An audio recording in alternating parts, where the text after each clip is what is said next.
মা রাআইতু মানজারান কাত্তু ইল্লা ওয়াল কবরু আফযাউ মিনহু।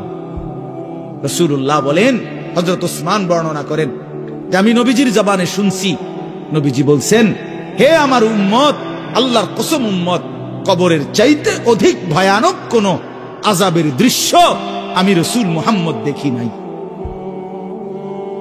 আমি দেখি। রাসূলুল্লাহ সাল্লাল্লাহু আলাইহি সাল্লাম বলছেন। প্রিয় ভাই আমার, আল্লাহর নবী সাল্লাল্লাহু আলাইহি সাল্লামের সরাসরি হাদিস, যে ব্যক্তি কবরের তিনটা প্রশ্নের জবাব দিতে পারবে না, রাসূলুল্লাহ সাল্লাল্লাহু আলাইহি সাল্লাম বলেন আল্লাহ তাআলার পক্ষ থেকে তখন ফেরেশতাদের কাছে ঘোষণা আসবে, আফরিশুহু মিনান নার ওয়ালবাসুহু মিনান নার ওয়াফতাহু লাহু বাবান ইলান নার। আমার এই নাফরমান বান্দার কবরে জাহান্নামের বিছানা বিছিয়ে দাও, জাহান্নামের পোশাক পরিয়ে দাও, আর জাহান্নাম বরাবর তার জন্য কবর থেকে দরজা খুলে দাও। ফেরেশতারা যখন এই কার্যক্রমটা শেষ করবে, প্রথম জাহান্নামের বিছানা বিছায় দিছে, পোশাক পরায় দিছে, জাহান্নাম বরাবর দরজা খুলে দিছে, আল্লাহর নবী সাল্লাল্লাহু আলাইহি ওয়াসাল্লাম বলেন একজন ফেরেশতা এসে তখন ফায়ুদরাবু লাহু বিমিতরাকাতিন মিন হাদিদিন, নবীজি সাল্লাল্লাহু আলাইহি সাল্লাম বলেন তখন একটা লোহার হাতুড়ি, লোহার গুর্জ, লোহার হাতুড়ি দিয়ে একজন ফেরেশতা তাকে একটা আঘাত করবে। কি আঘাত, কোথায় আঘাত করবে? সরাসরি হাদিসের শব্দ, বরবাতান বাইনা উযুনাইহি, তার দুই কান বরাবর একটা আঘাত করবে। রাসূলুল্লাহ সাল্লাল্লাহু আলাইহি সাল্লাম বলেন ফায়াসিহু সাইহাতান, ওই নাফরমান তখন এত জোরে চিৎকার করবে, ইয়াসমাউহা মান ইয়ালিহি ইল্লা সাকালাইন, মানুষ এবং জিন ব্যতীত আল্লাহর সমস্ত সৃষ্টি ওই বেঈমানের চিৎকার শুনতে পাবে।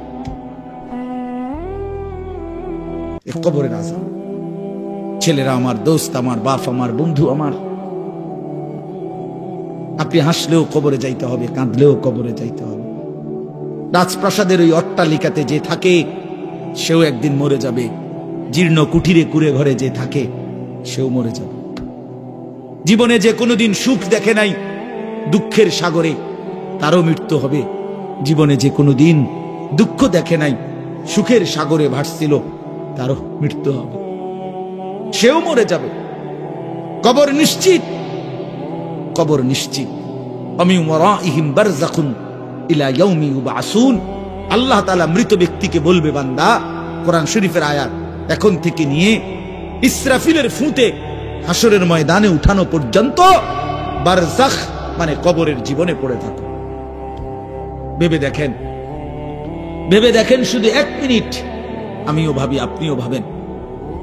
হাদিসের মধ্যে আছে মা বাইনান নাফখাতাইন 40, ইসরাফিল প্রথম ফু দিলে জমিনের সবকিছু মাটির নিচে চলে যাবে, দ্বিতীয় ফু দিলে মাটির নিচ থেকে আবার সবাই উঠে হাসরের ময়দানে দাঁড়াবে।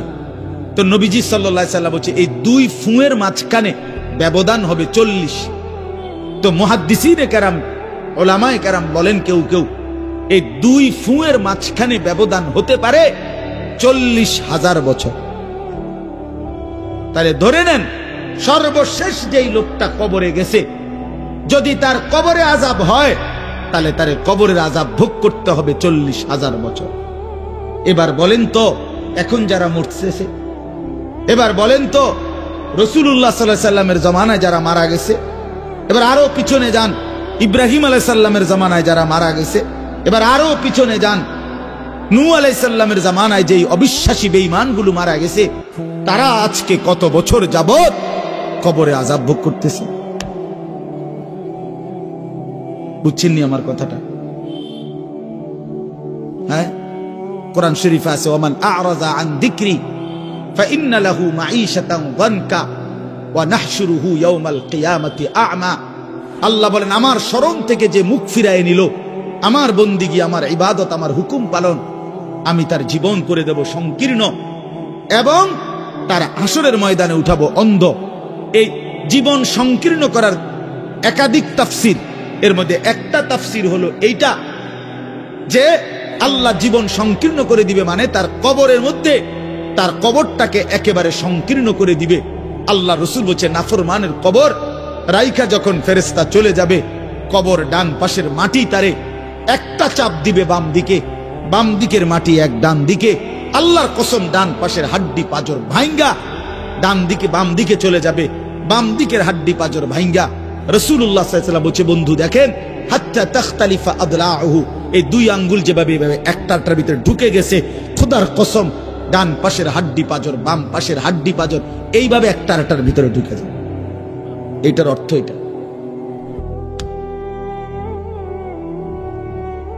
হ্যাঁ, রাসূলুল্লাহ সাল্লাল্লাহু আলাইহি সাল্লাম একদিন হযরত বারা ইবনে আযিব রাদিয়াল্লাহু তাআলা আনহু থেকে বর্ণিত, নবীজি একদিন এক সাহাবীর জানাজা পড়তে গেছেন। জানাজা পড়তে গিয়ে খালি কবরের সামনে কিছুক্ষণ দাঁড়াইছেন। তখনও উনারে কবরে রাখে নাই, জানাজাও পড়ায় নাই। নবীজি আগে গিয়া কবরটার সামনে দাঁড়াইছে। হযরত বারা ইবনে আযিব বলেন, আমরা নবীজির সাথে ছিলাম। আল্লাহর নবী সাল্লাল্লাহু আলাইহি সাল্লাম কবরের খালি এই কবরে দেখা অঝরে কাঁদতে শুরু করছে। আমরা সবাই সাহাবীরা নবীজির সাথে কাঁদতে শুরু করলাম। অনেকক্ষণ কাইদা নবীজি চোখের পানি মুইছা আজীব কথা বলছে নবী। রাসূলুল্লাহ সাল্লাল্লাহু আলাইহি সাল্লাম সাহাবীদেরকে লক্ষ্য করে বলছে, ইয়া ইখওয়ানি লিমিসলি হাদা ফাআইদ্দু, আমার বন্ধুরা, আমার সাথীরা, এই কবরে যাওয়ার জন্য তোমরাও রেডি হও। ফাআইদ্দু, তোমরাও প্রস্তুতি নাও। অচিরেই তুমি আমি সবাই এই কবরেই পৌঁছে যাইতে হবে। রাসূলুল্লাহ সাল্লাল্লাহু আলাইহি সাল্লাম বলছেন, প্রিয় বন্ধু আমার, জওয়ান সাথী আমার, সামান্য এই কয়েকটি জওয়ানি নষ্ট না করা, নষ্ট না করা, কোনোভাবেই নষ্ট না করা। তো এই জন্য বললাম, এই সূরা মুলক এটা আল্লাহ তাআলা অত্যন্ত ফজিলতপূর্ণ একটি সূরা। রাসূলুল্লাহ সাল্লাল্লাহু আলাইহি সাল্লাম বলছেন, এটা কবরের আযাব থেকে রক্ষা করবে। এই সূরা নিয়মিত তাফসীরের মধ্যে আমি নিজে পড়ছি, তাফসীরে কুরতুবীতে আছে। আল্লাহর নবী সাল্লাল্লাহু আলাইহি সাল্লাম বলেন, লাওয়াদিতু, নবীজি বলেন, আমার দিলের আশা, আমার দিলের তামান্না, আমার উম্মতের প্রতিটা মুমিন তার কলিজার ভিতরে, তার জবানে এই সূরা মুলক থাকুক, সূরা মুলক থাকুক। অর্থাৎ রাসূলুল্লাহ সাল্লাল্লাহু আলাইহি সাল্লাম বলতেন, আমার প্রতিটা মুমিন বান্দা উম্মত যেন এই সূরা মুলক তেলাওয়াত করে, যেন কবরের আযাব থেকে রক্ষা পায়। নবীজি 5 ওয়াক্ত নামাজের পরে, আল্লাহর কসম ভাই, এখানে অনেক ওলামায়ে কেরাম আছে, আপনি জিজ্ঞাসা করেন, নবীজি 5 ওয়াক্ত নামাজের পরে, সরদারে দু আলম নবীর তো কোনো গুনাহ নাই, তিনি নিষ্পাপ, তিনি তো জান্নাত উদ্বোধন করবেন। আনা আউয়ালু মান ইয়াকরাউ বাবাল জান্নাহ, নবী বলছে, আমি সেই মুহাম্মদ যে প্রথম জান্নাতের দরজা আমি নাড়বো, জান্নাতের কড়া নাড়বো আমি মুহাম্মদ। ভিতর থেকে ফেরেশতা বলবে, আপনি কে? আমি বলবো মুহাম্মদ। ফেরেশতা বলবে, আনতাজিরু লাক, আমি তো আপনার অপেক্ষাই করছিলাম, আপনি আসবেন বলেই তো অপেক্ষায় ছিলাম, আপনি উদ্বোধন করে দিলেই তো বাকিরা ঢুকবে। তো সেই নবী যিনি জান্নাত উদ্বোধন করবেন, তিনি 5 ওয়াক্ত নামাজের পরে ভাইয়া প্রতিদিন তিনি যেই কথাটা দোয়া করতেন, এর মধ্যে একটা দোয়া এটা, আল্লাহুম্মা ইন্নী আউযু বিকা মিন আযাবিল কবর ওয়া মিন ফিতনাতিল কবর ওয়া মিন ফিতনাতিল মাসীহিদ দাজ্জাল ওয়া মিন ফিতনাতিল মাহইয়া ওয়াল মামাত। আল্লাহ, আমি কবরের আযাব থেকে পানাহ চাই। নবীজি নিজে বলতেন, নবীজি নিজে বলতেন। প্রিয় ভাই, বাবা আমার, চলেন সবাই নিয়ত করি, নিজেকে গুনাহ থেকে বাঁচানো দরকার, নিজের আল্লাহর নাফরমানি থেকে বাঁচানো দরকার। আল্লাহ তাআলা বলেন, ইন্নাল্লাযীনা ইয়াখশাউনা রাব্বাহুম বিল গায়ব, আমি আল্লাহকে না দেখে, আমার কথাগুলো আখিরাত সম্পর্কিত, এগুলোকে না দেখে যারা আমি আল্লাহকে ভয় করে, আখিরাতকে ভয় করে, জাহান্নামকে ভয় করে, কবরকে ভয় করে, আল্লাহ বলেন, তাফসীরের মধ্যে লিখছে, ভয় করে মানে হলো গুনাহ বর্জন করে। কোন ব্যক্তি আল্লাহকে ভয় করে, খোদার কসম, এই কথার অর্থ হলো গুনাহ ছেড়ে দেয়। যে গুনাহ ছেড়ে দেয় সে আল্লাহকে ভয় করে, যে আল্লাহকে ভয় করে সে গুনাহ ছেড়ে দেয়। কোন নাফরমান আল্লাহকে ভয় করে না, আল্লাহকে ভয় করলে গুনাহ করতে পারে না। বুঝেন নাই বাংলা কথাটা? এটা কাগজের এপিট ওপিট। কাগজের এই পিঠ ওই পিঠ, এই পিঠে যদি লেখা আছে আল্লাহর ভয়, তো ওই পিঠে লেখা থাকবে গুনাহ বর্জন। যে গুনাহ ছেড়ে দেয় সে অটোমেটিকলি আল্লাহকে ভয় করে, যে আল্লাহকে ভয় করে সে গুনাহ বর্জন। এজন্য তাকওয়ার অর্থ আল্লাহর ভয়, এটার প্রথম অর্থ হইল গুনাহ বর্জন। মান খাশিয়ার রহমান, আল্লাহকে ভয়, এটার প্রথম অর্থ গুনাহ বর্জন, গুনাহ বর্জন। আমার শায়েখ আল্লামা মুফতি মুশতাকুন নবী সাহেব সব সময় চিল্লায় মাহফিলে, অনেক সময় আহাজারি করে বলে যে বাপ, গুনাহ আগুন, গুনাহ আগুন, গুনাহ আগুন। প্রতিটা গুনার পিঠে ওই পিঠে আগুন আছে। নারীর প্রতিটা বেপর্দা দৃশ্যের মধ্যে খোদার কসম আগুন জ্বলে। ওই সিনেমার নর্তকীর শরীরে আগুন জ্বলে, ওই নায়িকার শরীরে আগুন জ্বলে, মোবাইলের ওই অস্থির ছবির মধ্যে আগুন জ্বলে, মদের আড্ডায় আগুন জ্বলে, জুয়ার আড্ডায় আগুন জ্বলে, সুদের টাকায় আগুন জ্বলে, ঘুষের টাকায় আগুন জ্বলে, বেপর্দা নারীর শরীরে আগুন জ্বলে। ওইটা রূপ না, ওইটা আগুন, ওইটা জাহান্নাম, ওইটা জাহান্নাম। আল্লাহ তাআলা বলেন ইন্নাল্লাযীনা ইয়াখশাউনা রাব্বাহুম বিল গায়ব, আল্লাহ তাআলা বলেন আমার যে বান্দারা আমার আখিরাত, আমার জাহান্নাম, আমার পরকাল, আমার কবর, এই কথাগুলোকে ভয় করে, আমি আল্লাহকে ভয় করে, না দেখে আল্লাহ বলেন আমি ওয়াদা দিলাম লাহুম মাগফিরাতুন ওয়া আজরুন কাবীর, আমি তাদের পেছনের সব গুনাহ মাফ করে দেব আর আমার সবচেয়ে বড় পুরস্কার জান্নাত দিয়ে দেব। এরপরে আল্লাহ বলেন ওয়া আসিররু কাওলাকুম আবিজহারু বিহি ইন্নাহু আলিমুম বিযাতিস সুদূর। মানুষের তিনটা অবস্থা কথার ক্ষেত্রে, মানুষ তার অভিব্যক্তির ক্ষেত্রে তিনটা অবস্থা হয়। মানুষ কখনো জোরে কথা বলে, মানুষ কখনো আস্তে কথা বলে গোপনে, আর কখনো মানুষ অন্তরে জল্পনা কল্পনা করে, ঠিক না? এই তিনটাই অবস্থা, তিনটাই অবস্থা।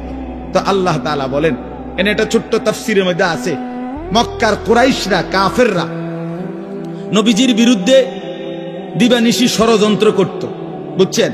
তো ষড়যন্ত্র করতে বইলে মাঝে মধ্যে এই বেকুবরা বইলে কইতো আস্তে কো, আস্তে, এই আস্তে কো বেটা, আসিররু, আস্তে কথা বলো, কাই লা ইয়াসমা রাব্বা মুহাম্মদ, মুহাম্মদের খোদা যেন শুনতে না পায়। শুনলে কি অসুবিধা হইব? হেরাই বলতো শুনলে জিবরাইলের কাছে কইয়ে দিব, হে আবার মুহাম্মদের কাছে একেবারে ফেঁসে পড়বে। হ্যাঁ, তাফসীরের মধ্যে আছে। আল্লাহ তাআলা বলেন হায় হায় রে বেওকুফ, কি বললি, কি ভাবলি, আল্লাহরই চিনলি না, আল্লাহকেই চিনলি। হ্যাঁ, অনেক নওজোয়ান হ্যাঁ বেচারা ইয়ারফোন লাগাইলে মনে করে কেউ শোনে না, না ইয়ারফোন লাগাইলেছে আর কি, বুঝেন না? কানের মধ্যে দুইটা বল্টু লাগাইছে, খালাস, আর তো দুনিয়ার কেউ শুনে না। আরে না ফরমান, দুনিয়া কেউ শুনে না সেটা তো কথা না, আর শাজিমের মালিক তো শুনে। ওয়া আসিররু কাওলাকুম আবিজহারু বিহি, রব্বুল আলামিন বলেন তোমরা যদি আস্তে কথা বলো, আবিজহারু বিহি, যদি জোরেও কথা বলো, ইন্নাহু আলিমুম বিযাতিস সুদূর, আল্লাহ বলে শুধু এই দুইটা না বান্দা, আস্তে বলো, জোরে বলো, অথবা অন্তরের ভিতরে যা লুকায়িত করো, আমি আল্লাহ সবটাই পুরাপুরি জানি। এরপরে শেষ অসাধারণ একটা যুক্তি আল্লাহ দেখাইছে, এই শেষ কথা আমার, আলা ইয়ালামু মান খালাক, আজীব কথা। আল্লাহ বলে আচ্ছা বান্দা, তোমার আমি একটা কথা জিজ্ঞাই, তুমি আমার কথাটার উত্তর দাও। একটুর কথা কি তুমি বুঝো না যে আলা ইয়ালামু মান খালাকা, যে সৃষ্টি করলো, যে বানাইলো, তিনি জানবে না, তিনি বুঝবে না, তিনি শুনবে না, এটা তুমি কেমনে ভাবলা? তুমি কও, তোমার বিবেকে কি কও? এতটি ভাত খাইয়া বুঝি এই কথাটা বুঝলা না? এতদিন দুনিয়ার থাইকা বুঝি এই কথাটা বুঝলা না? আলা ইয়ালামু মান খালাক, এই তৃতীয় আয়াত। আল্লাহ বলেন যিনি সৃষ্টি করলেন তিনি জানবে না? যে কোম্পানি এটা বানাইছে সে জানে না এখান দিয়ে কথা বলে না, এখান দিয়ে কথা বলে? কথা বলেন না কেন? তো যিনি সৃষ্টি করলেন আল্লাহ, আমরা কি করছি না করছি তিনি আমাদের কথা জানবেন না? কথা বলেন না, বলেন না, শুনেন তিনি?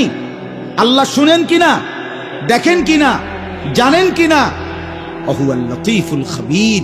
আল্লাহ বলেন তিনি সূক্ষ্ম থেকে সূক্ষ্ম, বিন্দু থেকে বিন্দু সেটাও জানেন। খবীর, পুরা সৃষ্টির খবর একসাথে তিনি পূর্ণ রাখেন। এজন্য দোস্ত আমার, রাত 2টা বাজে, নওজোয়ান মনে করছে চারিদিকে কেউ জেগে নাই, সবাই ঘুমায় গেছে, এজন্য সে মোবাইলের উলঙ্গ ছবি দেখছে। আল্লাহ ডাক দিয়া বলে, আনিস আমি আছি। মালিক ডাক দিয়া বলে, আলাম ইয়ালাম বিআন্নাল্লাহা ইয়ারা। তুমি কি এই ভেবেছো তুমি জানো না বান্দা, আমি যে সারাক্ষণ তোমাকে দেখি। আল্লাহ তাআলা রাতেও দেখে, দিনেও দেখে, একাকীও দেখে, প্রকাশ্যও দেখে, অন্ধকারেও দেখে, আলোতেও দেখে। 7 আসমানের উপরে কোনো ফেরেশতা হাঁটলেও মালিক দেখে, 7 তবক জমিনের নিচে কোনো পিঁপড়া হাঁটলেও মালিক দেখে। আটলান্টিক মহাসাগরের যে প্রাণী গভীর তলদেশে, আল্লাহ তাকেও দেখে। হিমালয়ের সুউচ্চ চূড়ায় যে প্রাণী, আল্লাহ তাকেও দেখে। ওয়ায়ালামু মা ফিল বাররি ওয়াল বাহর, জলে স্থলে যা আছে আল্লাহ বলেন সব তিনি জানেন। ওয়ামা তাসকুতু মিন ওয়ারাকাতিন ইল্লা ইয়ালামুহা, একটা গাছের পাতাও যদি পড়ে আল্লাহ বলেন আমি তাও জানি। ওয়ালা হাববাতিন ফি যুলুমাতিল আরদ, মাটির তলদেশে যেই চারা দানা বীজ তোমরা রোপণ করছো, বপন করছো, আল্লাহ বলে কোন দানা কোন চারা আমি তাও জানি। ওয়ালা রাতবিন ওয়ালা ইয়াবিসিন, শুকনায় কি আছে ভিজাতে কি আছে আমি সব জানি। ইল্লা ফি কিতাবিম মুবিন, ওহ মালিক বলে শুধু জানি না রে বান্দা, আর আমি সব কিছু আমার তাকদীরে লৌহে মাহফুজের মধ্যে স্পষ্ট করে লিখে রেখেছি। অতএব বাপ আমার, বন্ধু আমার, দয়া করে মেহেরবানি করে এই মাহফিলগুলো আসলে আপনাদের কাছে কোনো 23 বছরের পুরা ইসলাম বুঝানো, একদিনে 1 ঘন্টা এটা না। অর্থ হলো বিবেকটা জাগানো, অনুভূতিটা একটু জাগানো, ঠিক না? একটু যেন মানসিকতাটা বাড়ে, একটু মানসিকতাটা যেন পারে। দুনিয়া ভুলেন, আখেরাত ফিকির করে, আখেরাতের ফিকির করে। যুবক ভাই নিজের ক্ষতি করেন না, নওজোয়ান ভাই নিজের ক্ষতি করেন। আল্লাহর ওয়াস্তে ভাইয়া, চরিত্রহীনতার এই জিন্দেগি সুখ দেয় না। কোনো পাপী সুখে নাই, কোনো হারামখোর, কোনো মদখোর, কোনো গাঁজাখোর, ফুট্টাখোর, বাবাখোর, ডাইলখোর, ইয়াবাখোর, একটা নাফরমান সুখে নাই। কোন বেপরদা নারী সুখে নাই। আমি চ্যালেঞ্জ করলাম, কোন হারামখোর, সুদখোর, গাঁজাখোর একটাও সুখে নাই। কোন নাফরমান সুখে থাকে না বন্ধু। সেজদাতে সুখ আছে, আল্লাহকে ডাকলে সুখ আছে, মালিকের সেজদায় সুখ আছে। এজন্য চলেন ইনশাআল্লাহ, নিয়ত করি আল্লাহকে ডাকবো ইনশাআল্লাহ। হারাম ছেড়ে দেই, আল্লাহর নাফরমানি ছেড়ে দেই। আল্লাহ আমাদের সবাইকে কবুল করে নেন। ফাজালাসা ফিহা ফাকাদ আওয়া ইলাল্লাহ, যে ব্যক্তি কোনো দ্বীনি মজলিসে ফাঁকা জায়গা দেখলো অতঃপর নিজে পূরণ করে বসলো, রাসূলুল্লাহ সাল্লাল্লাহু আলাইহি ওয়াসাল্লাম বলেন সে যেন আল্লাহ তাআলার ঠিকানায় পৌঁছে গেল। আল্লাহ তাআলা তাকে নিজের করে নিলেন, আল্লাহর ঠিকানায় গেল। এজন্য ফাঁকা জায়গা পূরণ করে বসা অনেক বড় নেকির একটা আমল। রাসূলুল্লাহ সাল্লাল্লাহু আলাইহি সাল্লামের মজলিসে একবার এরকম কেউ 1জন বা 2জন নবীজি আল্লাহর কথা বলতেছিলেন, তো দাঁড়ায়া আবার সাথে সাথে চলে গেছে পিছন থেকে। তো রাসূলুল্লাহ সাল্লাল্লাহু আলাইহি সাল্লাম বললেন, মান আ'রাযা আনিল্লাহ ফাল্লাহু আ'রাযা মিনহু, যে আল্লাহর থেকে মুখ ফিরায় নিল তো আল্লাহ তাআলাও তার থেকে মুখ ফিরায় নিলেন। এজন্য দ্বীনি মজলিসের ক্ষেত্রে এটা বহুতই গুরুত্বপূর্ণ যে শতভাগ আদব, ছোট হোক মজলিস, 2 জন শুনুক আর 5 জন শুনুক, এটা কোনো বিষয় না। কোরআন সুন্নাহর এই ইলমের সাথে আদব জরুরি। এটা আমাদের যুগ যুগ ধরে ঐতিহ্য যে কোরআন সুন্নাহর ইলমের সাথে শতভাগ আদব, আখলাক, আন্তরিকতা, আগ্রহ, মনোযোগ জরুরি। এটা বহুতই গুরুত্বপূর্ণ। রাসূলুল্লাহ সাল্লাল্লাহু আলাইহি ওয়াসাল্লাম বলেন আল্লামানি রব্বি ফাআহসানা তা'লিমি ওয়া আদ্দাবানি রব্বি ফাআহসানা তা'দীবি। নবীজি সাল্লাল্লাহু আলাইহি সাল্লাম বলেন যে আল্লাহ তাআলা আমাকে সর্বোত্তম ইলম শিখিয়েছেন এবং আল্লাহ তাআলাই আমাকে সর্বোত্তম আদব শিখিয়েছেন। বলে ইলম এবং আদব একসাথে রাসূলুল্লাহ সাল্লাল্লাহু আলাইহি সাল্লাম বলেছেন। এই জন্য দেখবেন আমাদের মাদ্রাসাগুলোতে যুগ যুগ ধরে আমরা 6 বছরের বাচ্চাকেও আপনার ওযুবিহীন করতে দেই না। সমস্ত পড়ালেখা বাচ্চা পাক পবিত্র থাইকা ওযু অবস্থায় পড়ে। অসংখ্য প্রতিষ্ঠান এমন যাদের এই ব্যাপারে কোনো আলাদা কোনো গুরুত্ব নেই।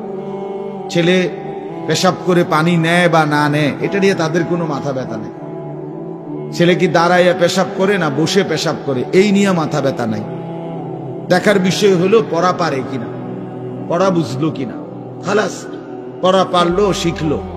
কিন্তু না, আপনারাও সবাই বুঝেন যে সবাই এই শব্দটা জানেন যে শিক্ষা দীক্ষা, আমরা বলি বাংলায় এটা যে শিক্ষা দীক্ষা। এখন প্রশ্ন হলো দীক্ষা মানে কি? শিক্ষা তো বুঝলাম নির্দিষ্ট পড়া মুখস্থ করলো, শিখলো, মুখস্থ করলো, তো দীক্ষাটা কি? এখানে এটা এমন শব্দ না যে কিছু শব্দ তো আছে একটা শব্দের সাথে আরেকটা বলছে অর্থহীন, যেমন কলম টলম। তো এটা সবাই বুঝে যে টলমের কোনো অর্থ নাই। কাগজ টাগজ, তো কাগজের অর্থ নাই। শিক্ষা দীক্ষা এমন না, শিক্ষা শব্দের উল্টা না। এটা এমন না যে এটা শিক্ষার উল্টা কিছু না, এটা আলাদা শব্দ। শিক্ষা দীক্ষা যেমন আমরা অনেক সময় বলি যে নামাজ রোজা, লোকটা নামাজ রোজায় ভালো, তো এর দ্বারা কি শুধু নামাজ আর নামাজের উল্টা শব্দ রোজা না? এটা একটা আলাদা কি আমল। নামাজ একটা ইবাদত, তো রোজা একটা ইবাদত। তো শিক্ষা এটা একটা বিষয়, দীক্ষা এটা একটা বিষয়। শিক্ষা তো তালিম, দীক্ষা এটা তরবিয়ত, আখলাক। আখলাক অর্থাৎ শব্দ মুখস্থ করা এটা যেমন জরুরি, জিন্দেগি গঠন করা এটাও সমান জরুরি, বরং তার চাইতে বেশি জরুরি। এজন্য আমাদের ফেনীর একজন বড় বুজুর্গ আলেম আছেন, ফেনী জামিয়া রশিদিয়া মাদ্রাসার হযরত মাওলানা মুফতি শহীদুল্লাহ দামাত বারাকাতুহুমুল আলী, বাংলাদেশের অনেক বড় একজন বুজুর্গ আলেম। হযরতের মাদ্রাসা ফেনীতে, সেই মাদ্রাসা একটা মাদ্রাসায় কওমি মাদ্রাসা, সেখানে প্রায় 6 থেকে 7 হাজার ছাত্র পড়ালেখা করে। প্রায় 200-এর উপরে উস্তাদ আছে, 200-250 হবে। তো এই জন্য বললাম যে হযরত সবসময় বলে যে পড়া মেধা অনুপাতে কম বেশি হইতে পারে, কিন্তু আখলাক বরাবর হইতে হবে। আখলাক, ছাত্র মেধাগত যোগ্যতার কারণে কেউ রুল নাম্বার 1, কেউ রুল নাম্বার 10, কিন্তু আদব আখলাক বরাবর বরাবর হওয়া চাই। আমরা এটা খুব খেয়াল করি না। আজকে সবাই মনে করে বাচ্চার পড়ালেখা হচ্ছে, ঠিক আছে, পড়তেছে, যাইতেছে, আসতেছে, ছেলেটা পড়তেছে, রেজাল্ট আসছে, কিন্তু আখলাক কোথায়? যে ছেলেটা কখনোই প্রস্রাব করে টয়লেট পেপার ব্যবহার করে না, দাঁড়িয়ে বসে প্রস্রাব করার ক্ষেত্রে কোনো পার্থক্য করে না, তো তার আখলাক, তার জীবন গঠন হইল কোন? শব্দ না মুখস্থ হইল? শব্দ না মুখস্থ হইল? যে ছেলেটা তার মোবাইলের মধ্যে রাত দিন নাচ গান ছবি জিনা ব্যভিচারের দৃশ্য অথবা শুধু শুধু অনর্থক মোবাইলটা টিপলো, তো পড়া তো মুখস্থ করলো, কিন্তু আখলাক কই হইল? আখলাক কই হইল? 3 বছরের বাচ্চার হাতে মোবাইল দিয়ে দিছে, 2 বছরের বাচ্চার হাতে অভিভাবক মোবাইল দিয়ে দিছে। মানে খামখেয়ালির এক জিন্দেগি। এক সন্তান গঠন কিভাবে করতে হয় মুসলমান তাও জানেন, তাও জানেন। বাচ্চাকে টেলিভিশনের হাতে তুলে দিছে, টেলিভিশন দেখে দেখে শেখো। বাচ্চাতে সমবয়সীদের হাতে তুলে দিছে যে সমবয়সী বন্ধুদের সাথে আড্ডা দিতে দিতে যা শেখো শেখো। এটা কখনোই কি না, নিয়ম না। রাসূলুল্লাহ সাল্লাল্লাহু আলাইহি ওয়াসাল্লাম বলছেন, কুল্লু মাউলুদিন ইউলাদু আলাল ফিতরা, প্রত্যেক প্রত্যেকটি মানব সন্তান আল্লাহকে মানার শতভাগ যোগ্যতা নিয়ে পৃথিবীতে ভূমিষ্ঠ হয়। কোরআন শরীফে আল্লাহ তাআলা বলছেন, ফিতরাতাল্লাহিল্লাতী ফাতারান নাসা আলাইহা, কোরআনের আয়াত। আল্লাহ তাআলা বলেন, দিন মানার পুরা যোগ্যতা দিয়েই আমি আল্লাহ মানুষকে সৃষ্টি করেছি। আল্লাহ তাআলা এমন একটি হুকুম করে নাই, এমন একটা বিষয় নিষেধ করে নাই যা পালন করার যোগ্যতা কিংবা বর্জন করার যোগ্যতা আল্লাহর বান্দার শরীরের মধ্যে নাই, এমন কোন বিধান নেই। আমার মধ্যে রুকু করার যোগ্যতাই নাই, অথচ আমারে রুকু করতে বলছে, অথচ আমার কোমর বাঁকা হয় না, বিষয়টা এমন না। আমি সেজদাই দিতে পারি না, আমার হাঁটুও বাঁকা হয় না, কনুইও বাঁকা হয় না, কোমরও বাঁকা হয় না, অথচ আল্লাহ আমারে বললেন সেজদা দিতে। বিষয়টা কি এমন? কথা বুঝছেননি আমার কথা? আমারে বানাইলেন তাল গাছ, আমারে বলতেছেন সেজদা দিতে। এইটা বললে না জুলুম হইতো? এটা বললে না জুলুম হইতো? কিন্তু আল্লাহ তাআলা যতগুলো হুকুম করেছেন, যতগুলো নিষেধ করেছেন, প্রতিটা হুকুম পালন করা, প্রতিটা নিষেধ বর্জন করার 100 যোগ্যতা আল্লাহ তাআলা বান্দার শরীরের মধ্যে দিয়েছে। কোরআনুল কারীমের মধ্যে আছে, আল্লাহ তাআলা বলেন, বান্দা আমি তোমাকে বানিয়েছি নাবতালিহি, পরীক্ষা করার জন্য, আর পরীক্ষায় উত্তীর্ণ করার উপযোগী। ফাজআলনাহু সামিআন বাসীরা, আমি আল্লাহই তোমাকে শুনবার জন্য কান দিয়েছি, দেখবার জন্য চোখ দিয়েছি। তাফসীরের মধ্যে লিখছে, অর্থ হইল আমাকে মানবার পুরা যোগ্যতা সম্পূর্ণ শরীর দিয়েছি। ওযু, গোসল, নামাজ, রোজা, হালাল হারাম, পাক নাফাক সবকিছু বান্দা পালন করতে পারবে এমন যোগ্যতা দিয়ে তারে মানুষ বানাইছে। মানুষ হইবার পরে, মুসলমান হওয়ার পরে কেউ যদি বলে আল্লাহর এই হুকুম পালন করা আমার পক্ষে সম্ভব না, তাহলে এটা হইতে পারে তুমি ছাগল, মানুষ না। তুমি গরু ছাগল ছাড়া আর কিছু না, তুমি মূলত হাইওয়ান। ইনসান হইলে পারতা, তুমি যদি মানুষ হইতা তা ঠিকই পারতা, তুমি যদি মানুষ হইতা তো পারতা। মূলত তুমি নিজের মানুষ এই পরিচয় ভুলে গেছো। তো এই জন্য বাপ আল্লাহ নবী সাল্লাল্লাহু আলাইহি সাল্লাম বলেন, ফাআবাওয়াহু ইউহাব্বিদানিহি আও ইউনাসসিরানিহি আও ইউমাজ্জিসানিহি, মা বাপ সন্তানকে ইহুদি বানিয়ে দেয়, অথবা খ্রিস্টান বানিয়ে দেয়, অথবা অগ্নি পূজক বানিয়ে দেয়। সরাসরি হাদিস। বাবা মা নষ্ট করে দেয় সন্তান। রাসূলুল্লাহ সাল্লাল্লাহু আলাইহি সাল্লাম বলছেন, বাবা মা 3 বছরের বাচ্চাটা ছোট্টবেলা থেকেই ঘরে টেলিভিশন দেখে, রঙিন সিনেমা দেখে, নাটক সিনেমা দেখে, তারে এটা শিখাইবার ক্ষেত্রে কে ব্যবস্থা করে দিল? তার মা বাপ। এ তো 3 বছরের বাচ্চা বাজার থেকে কিনে আনে নাই, টেলিভিশনে এত বড় এটা তো বাচ্চাটা আনে নাই, এটা তো তার অভিভাবক আছে। এই 3 বছরের বাচ্চাটারে কার্টুন দেখার জন্য, গেমস খেলার জন্য এত বড় মোবাইলটা, এটা তো তার বাবাই দিছে, অথবা তার মা, তার দুলা ভাই, তার বড় ভাই, তার চাচা, এমন কেউ একজন তার হাতে তুলে দিছে। এজন্য আমি সবসময় বলি, যেই মা বাপ অভিভাবক সন্তানের, অপ্রাপ্ত বয়স্ক সন্তানের হাতে এই বড় মোবাইলগুলো তুলে দেয়, এই মা বাবার চাইতে বড় জালেম আর কেউ নেই। ওরা নিজ হাতে সন্তানকে গলা টিপে হত্যা করে ফেলে, ধ্বংস করে দিল, বরবাদ করে দিল, বরবাদ করে দিস। অসংখ্য অভিভাবক আমাদেরকেও তো বলে, বাচ্চা হুজুর খায় না, ঘুমায় না, বাচ্চা মোবাইল না দেখতে না দিলে খায়ও না, ঘুমায়ও না, কান্দে, শুধু কান্দে কান্দে। তার এই বদ অভ্যাস কে বানাইল? আর দ্বিতীয় কথা হইল, কান্দলে কি হইছে? কোন বাচ্চা যদি কান্দে, তো কান্দলে কি মরে যায় মানুষ?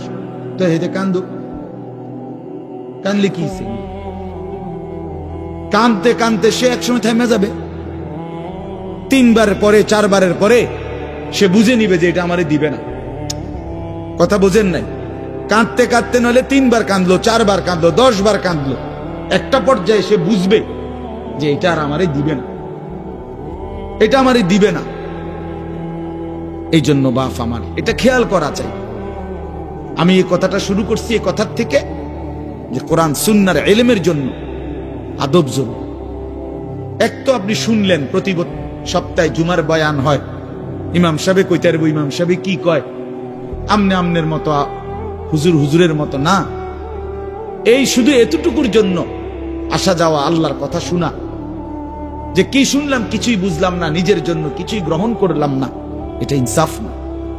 আল্লাহর কোরআন জিন্দেগি বদলাবার জন্য, আমাদের জীবনের পরিবর্তনের জন্য আসছে, পরিবর্তনের জন্য। কোরআনুল কারীমের প্রতি অক্ষর নূর, কোরআনুল কারীমের প্রতি অক্ষর হুদান হেদায়েত, কোরআনুল কারীমের প্রতি অক্ষর মাউইজা উপদেশ, কোরআনুল কারীমের প্রতি অক্ষর বুশরা সুসংবাদ, কোরআনুল কারীমের প্রতি অক্ষর বাসায়ের অন্তর্দৃষ্টি সম্পন্ন জ্ঞান, কোরআনুল কারীমের প্রতি অক্ষর আহসানাল হাদিস সর্বশ্রেষ্ঠ কথা, কোরআনুল কারীমের প্রতি শব্দ মুতাশাবিহান সাদৃশ্যপূর্ণ, কোরআনুল কারীমের প্রতি শব্দ মাসানি বারবার তেলাওয়াতকৃত পাঠকৃত। কোরআনুল কারীমের অসংখ্য বৈশিষ্ট্য আল্লাহ তাআলা কোরআনে উল্লেখ করেছেন। মা ফাররাতনা ফিল কিতাবে মিন শাই, আল্লাহ বলেন একটা বিষয়ের আলোচনা আমি বাদ দেই নাই কোরআনের মধ্যে। ওয়া নাযালনা আলাইকাল কিতাবা তিবয়ানান লিকুল্লি শাই, বন্ধু আমি আপনার উপরে যে কোরআন নাজিল করেছি তার সমস্ত কিছুর বিস্তারিত বর্ণনা। এজন্য বদনসিব ওই সন্তান, ওই অভিভাবক দুর্ভাগা যে মুসলমান পরিচয় দেওয়ার পরেও নিজ সন্তানকে আল্লাহর কোরআন দেখে দেখেও পড়তে জানে না। আল্লাহর কোরআন দেখে দেখে ছোট বাচ্চা হাফেজে কোরআন হইছে, এই মাত্র দেখছেন আমরা হাফেজে কোরআন হইছে।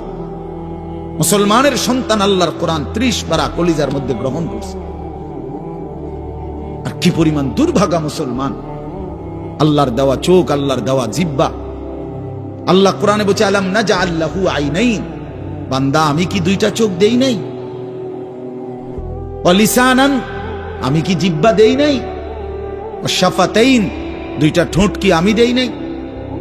হাসরের ময়দানে আল্লাহ তাআলা জিজ্ঞেস করবে বান্দা, আমার দেওয়া দুইটা চোখ, আমার দেওয়ার জিহ্বা, আমার দেওয়া ঠোঁট, এত লক্ষ কথা বললা, এত কিছু দেখলা, এত শব্দ উচ্চারণ করলা, পৃথিবীর কত লক্ষ কথা তুমি জীবনে বললা, অথচ আমার কালাম সর্বশ্রেষ্ঠ আসমানি কিতাব মালিকের এই কোরআন, এটা একটু দেখে দেখেও পড়তে পারো না, এক চাইতে বড় বদনসিব আর কে হইতে পারে? এজন্য আমি পরিষ্কার বলি সবসময়, আল্লাহর কোরআন যেই মুসলমান দেখে দেখেও শুদ্ধ পড়তে পারে না, আমার দৃষ্টিতে ওই লোকটা বোবা।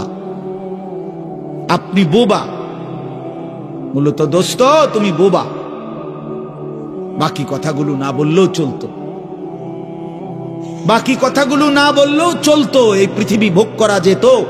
বোবা মানুষ যারা, তারা কথা না বলতে পারলেও ভাতও খাইতে পারে, ঘুমও যাইতে পারে, পেশাব পায়খানাও করে, বিয়েও করে, বোবা মানুষের বাচ্চা কাচ্চাও হয়। এরকম দেখছেননি কখনো? না, কথা বলেন না কেন? তাহলে বোবায়ও তো পৃথিবী ভোগ করে। তাইলে বোঝা গেল দুনিয়ার এই ভাত মাছ বিয়া বউ, দুনিয়ার এই যৌন চাহিদা পূরণ আর পেশাব পায়খানার ঘুম, এটুকুর জন্য কথা না বললেও চলতো, অন্ধ হইলেও চলতো, অন্ধ হইলেও চলতো, চোখে না দেখলেও কত মানুষ পৃথিবী ভোগ করতেছে। তাহলে যে জবান আল্লাহর দেওয়া, যে চোখ আল্লাহর দেওয়া, সেই মালিকের কালাম দেখে দেখেও পড়তে পারলাম না। 16 বছর বাচ্চাটা পড়লো, অথবা আপনি পড়াইলেন, একবারও ভাবলেন না হায় আমার সন্তানকে আমি কি পড়াইলাম? একবারও মনে করলেন না বাফেরই কি হইল, সন্তানের বা কি হলো? হায় মুসলমান, বাফও তো ছিল মুসলমান, ছেলেটাও তো মুসলমান। না বাফের একবার মনে পড়লো, না ছেলের একবার মনে পড়লো, না মায়ের একবার মনে পড়লো, না ছেলেটার একবার মনে পড়লো যে আমার মালিকের কোরআন পড়তে পারি না। পৃথিবীর কত পড়া, দরকারি বেদরকারি মিলাইয়া, পৃথিবীর বাকি সমস্ত পড়ালেখার মধ্যে প্রয়োজনীয় অপ্রয়োজনীয় কথার মিশ্রণ। কিছু কথা দরকারি আছে, কিছু কথা বেদরকারি আছে। সমস্ত বাংলা বইয়ের মধ্যে দরকারি কথাও আছে, বেদরকারি কথাও আছে। ইংরেজি বইয়ের মধ্যে দরকারি কথাও আছে, বেদরকারি কথাও আছে। কথা বলেন? হ্যাঁ, রোদ হচ্ছে, বৃষ্টি হচ্ছে, খেকশিয়ালের বিয়ে হচ্ছে, এটা কোনো দরকারি কথা হলো? এটা কিছু শিখার কিছু? এটা হাট্টিমা টিম টিম তারা মাঠে পারে ডিম, এটা কি? এটা কোনো শিখার কিছু? হ্যাঁ, আগডুম বাগডুম ঘোড়াডুম সাজে। আগডুম কি বাগডুম কি? তার বাপের 14 গোষ্ঠী কইতে পারবো নি আগডুম কি? যে লিখছে এটা অনর্থক কথা। 2 little black birds sitting on a wall, one called Peter, one called Paul. দুইটা কাউয়া একটা ওয়ালের মধ্যে বসছে, একটা কাউয়ার নাম হলো পিটার আর একটা কাউয়ার নাম হলো পল। এই হলো কবিতার অর্থ। এটা কি শিখছে ছেলেটা? এখানে কি শিখা? কাউয়া ওয়ালে বসলেই কি, টিনের সালেই বসলে কি? কাউয়া তো কাউয়া। কাউয়া লইয়া আমার দরকার কি? কাউয়া কই বইছে এটা আমার বাচ্চা শিখতে হইব? আমি কি কাউয়ার বাচ্চা? বলেন তো কি অর্থ আছে এটাতে? আর এই পিটার পল এটা সম্পূর্ণ কাফেরের নাম। পিটার এই শব্দ, পল এটা খ্রিস্টানদের নাম, কোন মুসলমানের নাম না। এটা তো মুসলমানের সন্তান এটা শিখবে কেন? উচ্চারণ শিখার জন্য, কিছু শব্দ শিখার জন্য। তো শব্দ শিখার জন্য ইসলামী কোনো শব্দ নাই। আল্লাহ আমাদেরকে বুঝ দান করে। আমি বইয়ে এখানে বই ঠিক করতাম বসি না, যে বুঝলেন না আমার কথাটা? অর্থ এই উদ্দেশ্য আমি বই ঠিক করতে বসি না। অর্থ একটা উদাহরণস্বরূপ বললাম আর কি। আবার দরকারি কথাও আছে। আমাদের দেশে সেই ছেলে কবে হবে, কথায় না বড় হয়ে কাজে বড় হবে। ফাইন কথা। সকালে উঠিয়া আমি মনে মনে বলি, সারাদিন আমি যেন ভালো হয়ে চলি। চমৎকার কথা। বোর হলো দৌড় খোলো কুকুমনি উঠোরে, এগুলো তো অন্যায়। এসব কবিতা হতো না। আমরা মনে নাই ডিমি কইতেছি, এখনকার কি আছে আমি জানি না। এগুলা আমার সময়ে পড়ছি আমরা ছোটবেলায় প্রাইমারিতে। যাই হোক বাপ, অর্থ হইল আল্লাহর কোরআন থেকে সন্তানকে বঞ্চিত করেন না। বঞ্চিত আপনাদের কাছে অনুরোধ, এই যে কয়জন বসছেন, জোয়ান ভাই যারা বসছেন, ভাই আমার স্কুলে পড়েন, কলেজে পড়েন, কোনো অসুবিধা নাই, ঠিক আছে। নতুন করে আবার মাদ্রাসায় ভর্তি হইতে পারবেন না, আমরাও জানি। কিন্তু কোনো একটু সময় বের করে আল্লাহর কোরআন সময় সুযোগ বের করে শেখা সম্ভব। শুক্রবারটা তো অবসর থাকেন, বৃহস্পতিবার বিকাল থেকে তো অবসর থাকেন, শনিবারটা তো অবসর থাকেন। তো একটু আল্লাহর কালাম পড়ে কোন একজন আলেমের কাছে, কোন একজন মসজিদের ইমামের কাছে, কোন একজন মাদ্রাসার ওস্তাদের কাছে নিজে আলাদা একটু সময় বাইর করেন, যে আমার মালিকের কোরআন আমি একটু শুনি, আল্লাহ তাআলার কালাম শুনি। আহা, কোরআনুল কারীমের নূর। এটা যে শুনলো না, সে শুনলোটা কি? সে শিখলো কি, পড়লো কি? মজাই তো পাইলেন। কথা বলার মজাই তো হয় নাই। আমি তো অনেক সময় বলি, আল্লাহর ঘরের কালো গিলাফ আর মদিনার সবুজ গম্বুজ যে দেখে নাই, যেই চোখ, সে দেখলো কি? কালো গিলাফ যে দেখে নাই কাবার, রাসূলুল্লাহর রওজায়ে আতহারের সবুজ গম্বুজের ওই সৌন্দর্য যে দেখে নাই, যে চোখ, সে জীবনে কি দেখলো? আমার একবার মক্কা শরীফে এক লোক উমরার সময়, বাংলাদেশি এক লোক দৌড়াইয়া আমার আয়েশা জড়াইয়া ধরছে, ধরাইয়া কাঁদা দিছে, বলছে হুজুর আমি আপনার এক কথার কারণে হজে আসছি, উমরায় আসছি। আমি বললাম মানে? এই কথাই তো আমি এটা শুনছি, আজ আপনি বলছেন যে এই চোখ কাবার কালো গিলাফ দেখে নাই, রাসূলুল্লাহ সাল্লাল্লাহু আলাইহি সাল্লামের রওজায়ে আতহারের সবুজ গম্বুজ দেখে নাই, সে দেখলো কি? আর এটা আমার দিলে লাগছে যে হ্যাঁ ঠিকই তো, আমি আর কি দেখলাম? তাই তো যেই জবান আল্লাহর নামে নিতে জানে না, মালিকের কোরআনই পড়তে জানে না, তুমি পড়লা কি মিয়া? তুমি কি গোড়ার ঘাস কাটলা মিয়া? বাকি সবগুলো পড়া না হলেও দুনিয়া চলতো মিয়া। মূর্খ বকলম, নাম দস্তখত করতে জানে না, টিপসই দেয় এমন হাজারো মানুষ দুনিয়া ভোগ করতেছে। বাড়ি গাড়ি, নেতাগিরি, মাতবরি, ক্ষমতা, দালান বিল্ডিং, সবটা দুনিয়া ভোগ করছে, অথচ নামটাও সই দিতে জানে না। এমন নাই? বলেন না এমন নাই?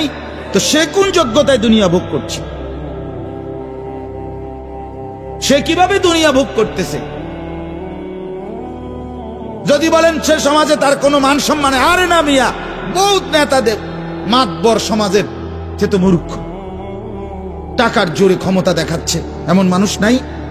তো তাইলে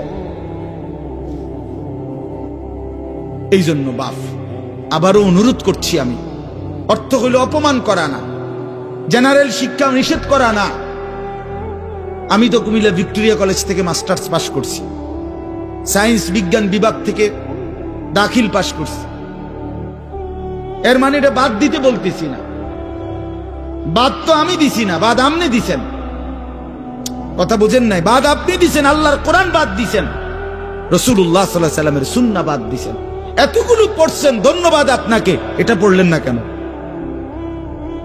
এতগুলো শিখতে পারলেন, এত লক্ষ টাকা খরচ করতে পারলেন। 4 বছরের মেডিকেলের জন্য, 6 বছরের মেডিকেলের জন্য এক বাপ তার ছেলেটার জন্য, মেয়েটার জন্য কত লক্ষ টাকা খরচ করছে, তার কোনো কুল কিনারা আছে মিয়া? তো আপনি পড়ান, কোনো অসুবিধা নাই, কিন্তু আপনি আপনার বাচ্চাটাকে আল্লাহর কোরআন থেকে বঞ্চিত করলেন কেন? নামাজ থেকে বঞ্চিত করলেন কেন? 2টা সূরা পড়তে জানে না, একটা আত্তাহিয়াতু শুদ্ধ করে বলতে পারে না, এটা দোয়ায়ে কুনুত পড়তে জানে না। একজন মুসলমান বেটা, 40 বছর বয়স, লজ্জা থাকা উচিত বেটা, ওই বেটা শরম থাকা উচিত বেটা। কার জমিন খাইতেছো, কার আসমান ভোগ করছো, কার দুনিয়া ভোগ করতেছো? এত বড় মালিকের আসমান ও জমিন ভোগ করে সেই মালিকের সেজদাটাও ঠিক মতো দিতে জানে না, সেই মালিকের নামটাও পড়তে পারে না। এর চাইতে লজ্জার কি হইতে পারে বলেন বাবা? অপমান কি হইতে পারে? আল্লাহ আমাদেরকে বিবেক দান করেন, আল্লাহ আমাদেরকে বিবেক দান করেন।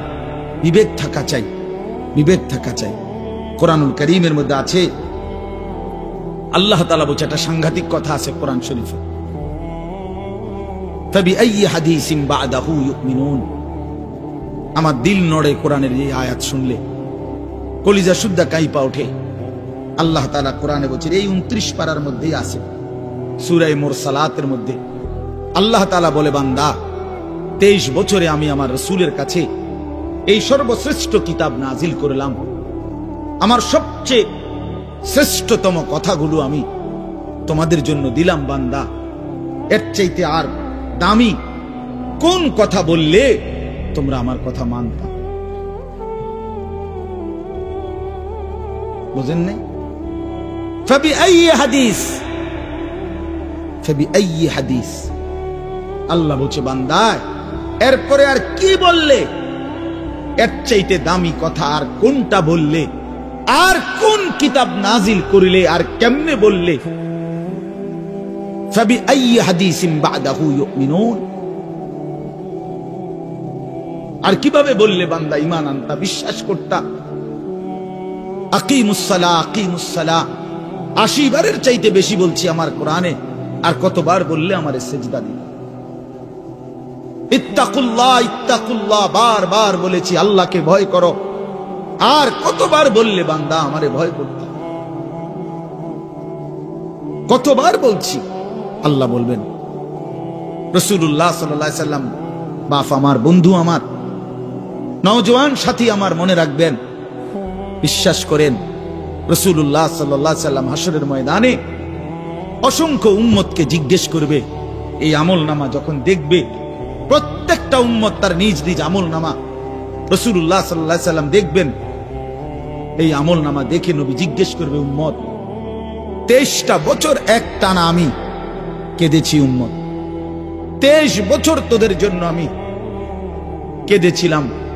এমনও রাত গেছে, সারা রাত উম্মতের জন্য আমি কেঁদেছি, সারা রাত দোয়া করছি উম্মতের জন্য। তায়েফের পাথরের আঘাতে পিঠ চালনির মতো ছিদ্র বানায় ফেলছি, পেটের কষ্টে, ক্ষুধার কষ্টে 14 দিনের চাইতে বেশি পেটে 2টা পাথর বাইদা ক্ষুধার কষ্ট হজম করছি। উহুদের দান দান শহীদ করা রক্তে আমি বেহুশ হয়ে আমি পড়েছিলাম। সেই নবী আমি আর কত কাঁদলে, আর কত রক্ত ঝরাইলে উম্মত তুমি আমার কথা মনে করতা? তুমি আমার কথা ভাবতা? আল্লাহ নবী সাল্লাল্লাহু আলাইহি ওয়াসাল্লাম যখন এটা জিজ্ঞেস করবেন, তখন কি জবাব হবে বাপ? বলেন, ইনসাফের কথা বলেন। কি মনে করছেন? সুপারিশ? হাসরের ময়দানের সুপারিশ মানে কি? মুখে বিড়ি, সিগারেট, চেহারায় রাসূলুল্লাহ সাল্লাল্লাহু আলাইহি ওয়াসাল্লামের সুন্নাত নাই। 50 বছর ধরে সুদের লেনদেন, কোনদিন 5 ওয়াক্ত নামাজ আদায় করেন নাই, স্ত্রী বেপর্দা, ঘরের মধ্যে প্রতিদিন রঙিন টেলিভিশন চলতেছে। এই অবস্থায় কবরে যাইবেন, আর হাসরের ময়দানে দাঁড়াইলেই নবীজি সুপারিশ করে আপনারে বেহেশত দিয়া দিবেন। বিষয়টা মামুর বাড়ি না, বিষয়টা মামুর বাড়ি মনে করছেন আপনি। এটাকে কি মনে করলেন আপনারা? রাসূলুল্লাহ সাল্লাল্লাহু আলাইহি ওয়াসাল্লাম সুপারিশ করবেন, এর কোনো নিয়ম কানুন নাই, কোনো বিধি নিষেধ নাই, আইন কানুন নাই। হাউজে কাউসারের পানি, এটা কি 10 টাকার পানির বোতল মনে করছেন? রাসূলুল্লাহ সাল্লাল্লাহু আলাইহি ওয়াসাল্লাম বলেন, এক ঢোক পানি পান করলে আর কোনদিন বান্দা তৃষ্ণার্ত হবে না। এতটা আজিমুস শান দামি, এমনি এমনি দিয়ে দিবেন? এটা এমনি এমনি দিয়ে দিবেন? দয়া করে ভাবতে শিখেন, নিজের ভালো বোঝেন, নিজের ভালো, নিজের ভালো। আমি যে সূরাটা পড়ছি, এই সূরাটার নাম হলো সূরা মুলক, 29 নম্বর পারা, কোরআনুল কারীমের 67 নম্বর সূরা। এই সূরাটার নাম হচ্ছে সূরা মুলক। এই সূরার 3টি আয়াত, 12, 13, 14, এই 3টি আয়াত আমি আপনাদের সামনে, এটা রাখতে কষ্ট হয়,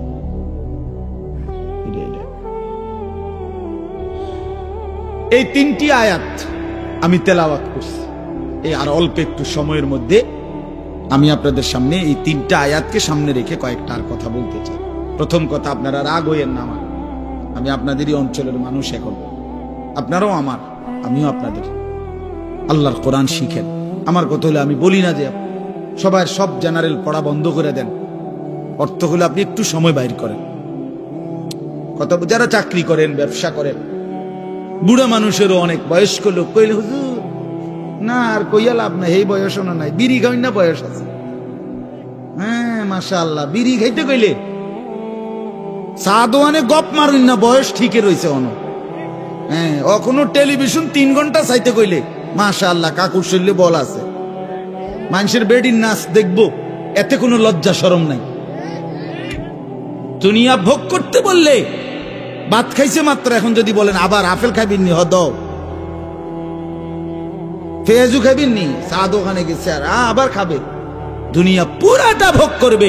90 বছরও দুনিয়া ফুরায় না, 90 বছরও আখেরাত মনে পড়ে না। আফসোসের ব্যাপার নিয়ে আল্লাহ বলছে কোরআনে, আলাম ইয়ানি লিল্লাযীনা আমানু আন তাখশা কুলুবুহুম লিযিকরিল্লাহ। এই আমার ইমানদার বান্দা, আমায় আল্লাহর ভয়ে, আমার স্মরণের জন্য, আমার বন্দেগীর জন্য তোমার দিলটা নরম হওয়ার সময় আজও কি হয়নি বান্দা? 365 দিনে, খোদার একটা বছরে যে কোনো দিন ফজরের নামাজ পড়লা না যুবক, তোমারে যেন আল্লাহ ডেকে বলে, হায় বান্দা, তাহলে কি আর কোনো দিন নামাজ পড়বা না? 30 বছর ধরে যে কোনো দিন সুদের লেনদেন ছাড়লেন না, হারাম রোজগার করেই গেলেন, আল্লাহ তাআলা যেন ডেকে বলে, বান্দা, তাহলে এই নাফরমানি কি আর কোনোদিন ছাড়বা না বান্দা? সিদ্ধান্ত নিয়ে ফেলছো তাইলে আজীবন সুদের উপরেই থাকবা, আজীবন মিথ্যার উপরেই থাকবা। তাহলে কি বান্দাই ফয়সালা নিয়ে ফেলছো, আজীবন কাস্টমার ঠকাইয়েই যাইবা, ওজনে কমই দিয়ে যাবা? তাহলে কি এই ফয়সালা নিয়ে নিছো তোমার বিবি আজীবন বেপরদাই থাকবে? তোমার ঘরে অহরহ প্রতিনিয়ত রঙিন টেলিভিশন চলবে নিয়মিত, এই ফয়সালা তোমার? ঠিক আছে বান্দা, কুলু ওয়া তামাত্তাউ কালিলান ইন্নাকুম মুজরিমুন। কোরআন শরীফের আয়াত। আল্লাহ বলছে, নাফরমান বান্দা, খাও, দুনিয়া ভোগ করো কিছুক্ষণের জন্য, শুধু মনে রেখো ইন্নাকুম মুজরিমুন, তুমি কিন্তু পাপী। এই কথাটা শুধু মনে রাখো, বাকিটা পরে হইব, ভাত খাও। হ্যাঁ হ্যাঁ, কোরআন শরীফের আয়াত এটা। কুলু ওয়া তামাত্তাউ কালিলান ইন্নাকুম মুজরিমুন। আল্লাহ যেন বলে 8টার সময় যেই নাফরমান নাস্তা খাইতে বসে, আল্লাহ বলে, বান্দা খা, কোনো অসুবিধা নাই, শুধু মনে রাখিস বেঈমান, ফজরের নামাজ পড়ো নাই, কথাখান শুধু মনে রাখো, পরে হইব অন খাও। রাত 10টা বাজে যেই নাফরমান ভাত খাইতে বসছে, আল্লাহ তাআলা যেন ডাক দিয়ে বলছে, বেঈমান খা, ভাত খা, খানা আমি আটকাইতাম না, শুধু মনে রাখিস এশার নামাজ পড়স নাই, ভাত খা বেঈমান, খানা আটকাবো না, খানা আমি জন্তু জানোয়াররাও খাওয়াই, তোরে খাওয়াবো না কেন?